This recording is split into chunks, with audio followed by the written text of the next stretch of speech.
Welcome again to Studio V, Datuk, Mr. Lim, and Encik Husni.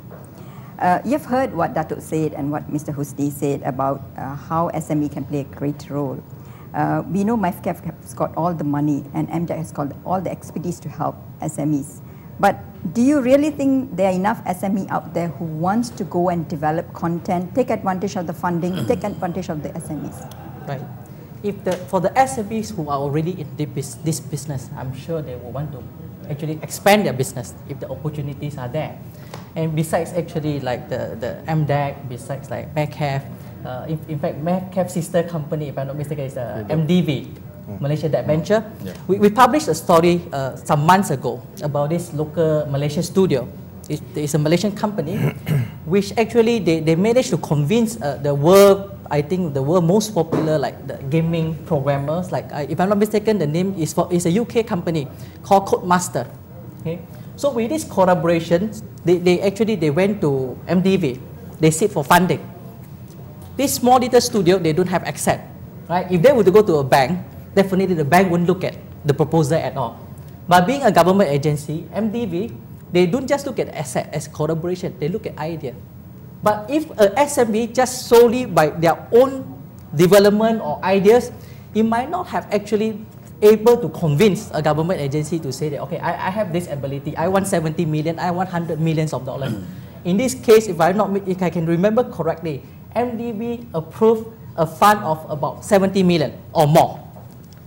And now MDeC is getting rewards from this investment because this collaboration, it works out to be so fine that we are developing, Malaysia is developing their own game, okay, the brand and the program, and it's now marketed through all over the world. So it is definitely a very good suggestion or the idea or whatever just now Datuk has mentioned. Yes, it's not just about bringing in or employ the overseas talent, it's about collaboration. Yeah. Right? We don't want to pay them high salary and this and that, right? If they see us as a right party to partner with the SME in Malaysia, which our country, we have the right resources, we have the support, bring them in here. And I believe there are a lot of foreign companies that willing to come to Malaysia to venture with the local SMEs. Yep. Vicky, I would like to correct you there. We do not have all the money. Don't mistake us there, because we are one of the agencies that's actually promoting. There's various other funding sources. You know, MDeC. We've got under government. They've got 2-3 other government-backed venture capital companies. Yeah, and these are the people who actually play the role at the investing and picking right companies and all that. In terms of our selection, you know, we cannot be... I was going to the question on sourcing of funding. The quality of applicants, has that improved over the years? I would say it depends on which sector you are in. Yep. In the beginning, in the late 1990s, early part of 2000, the quality was, because a lot of .coms, Me Too models kind of things, we don't see that very many focused, companies with a good value proposition at the time. We had a lot of deals at the time. I would say that, when we started MaVCap, as any unit, you started a new fund, a whole bunch of people will come and they will then present their business plans, thinking and that we can get fundings and all that. But we have our own criteria too. And we cannot, we have to, practice what venture capital normally do. Basically, we evaluate the companies, we see the value proposition, whether they see that's the right fit in our terms and conditions, for example, before we put in money. And in the past, we have done approximately between, in terms of our acceptance rates of all the deal flow that comes to us, the deals that we've managed and, put in money into in the business, it's roughly about 5 to 6%. Okay. So, but the thing is that the whole industry, if you look at the Western, business environment where the VC is operating, they are looking only probably about 1 to 2% maximum in terms of acceptance rate, because they have so many deals that comes to them, and we don't have that very many deals here. Okay, so that means we're taking more, if given that kind of ratio, or given a percentage and all that, we basically are taking more risk than most of the venture capital. But the thing is, we have to make money. I mean, if venture capitalists don't make money, we will continue to depend on government funds, until whenever. We have to make money. We have got our 11 funds under us. We are pushing them to make money, to ensure that they have their own track record to go and sell this venture capital idea to other private investors. And when you fund a particular venture, what type of jobs would that generate, and how will it change the entire industry that you are funding? Oh, we're investing directly into. When you fund a company, what sort of jobs comes out of that whole venture? Well, does it help Malaysia in Malaysians getting jobs? We've created over 1,200 jobs through our investments. This is the company's a new startup and all that. We created that many. We've created over 100 technology products that we have actually marketed through our investee companies and all that. We have penetrated, I think, perhaps more than 10 markets in the region. Our companies have done that. We've listed over, I think, about 7-8 companies now on the stock exchange in Malaysia as well as in other markets as well. In terms of generating funds, from the other industry players, other institutional investors and all that, we have outsourced about 300 million of our funds to other venture capitalists.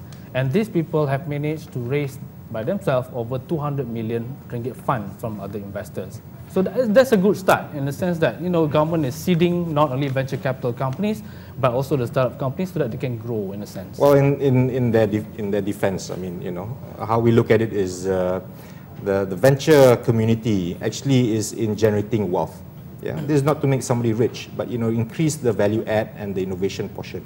If you have that, if you can allow companies to grow, inevitably it will create jobs. But it's not for job creation, because do you want 10,000 laborers? Sure. That's not what we're funding. This is the old model. We're looking at the knowledge economy. If I can also come back to your question on content, this is the good news perhaps for SMEs. There are, with HSBB, high-speed broadband, all these talk about access. There are 3 types of communities out there that we're looking at. People who are already in this business and saying, how do I take advantage of this so-called online broadband stuff on the content side? There are people who say, I'm not in this business yet, but I'm interested. I'm a creative guy, right? I'm probably in media or whatever. And then there's this large group that says, actually, I'm in building domestic content or for my own consumption or my customers, but I don't even think about online content or the so-called new media stuff.